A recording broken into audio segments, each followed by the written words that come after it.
the dog found a meaty bone for the first time. Overjoyed, it sprinted wildly through the streets, only to have its lunch knocked right out of its mouth the very next second. Anxiously, the dog searched through the crowd. If it couldn't find the bone, it would go hungry again today. Just then, a troop happened to be passing through the street, but the dog had no interest in watching. It stared longingly at the bread in a woman's hands. Private Schwei noticed the dog and thought it must be starving, so he pulled a biscuit from his pocket and tossed it over.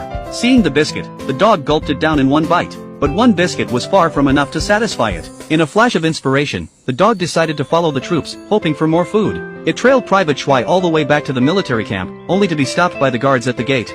Feeling unwelcome, the dog was about to leave when it caught a whiff of something delicious. Peeking through a gap in the wooden fence, it spotted Schwei training inside. Instantly excited, the dog dug a hole under the fence and slipped into the camp.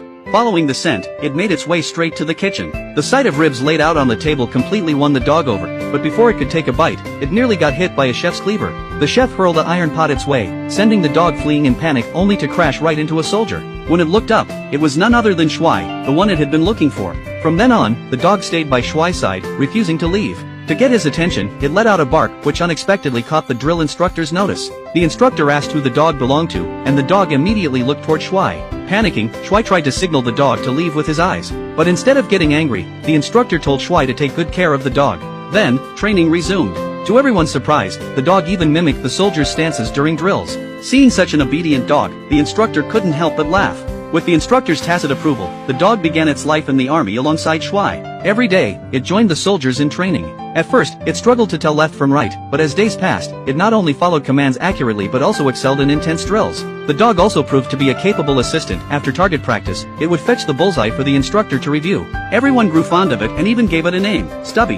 However, good times never last. One day, the general suddenly arrived for an inspection. Seeing Stubby, he grew furious and sternly demanded why there was a dog in the camp. This time, Schwei bravely stepped forward, saluted respectfully, and told the general that Stubby was his dog. Seeing Schwei salute, Stubby immediately copied him. Impressed by this, the general allowed Stubby to stay in the camp as an official soldier. But then, the troops received orders they were being deployed to a perilous battlefield. The general wanted Stubby to remain at the camp, leaving Schwei deeply worried. Stubby, too, seemed to sense what was coming. Suddenly, the war broke out. Crack, a gunshot echoed, and Schwei's unit was mobilized to the front lines. They were ordered to immediately head to the front lines for support. Before leaving, Schwei entrusted Stubby to the cook. Staring into Schwei's eyes, Stubby clearly sensed what was happening, but he was powerless to stop it. He could only watch as Schwei walked away. Then, in a flash of inspiration, Stubby bit through his leash and dashed off. He sprinted all the way, following the scent until he reached the train station, but the train had already started moving. He ran alongside the tracks, managing to climb aboard the last car. Finally arriving at the port, the soldiers began boarding the ship, but Stubby was stopped at the gangway. Just then,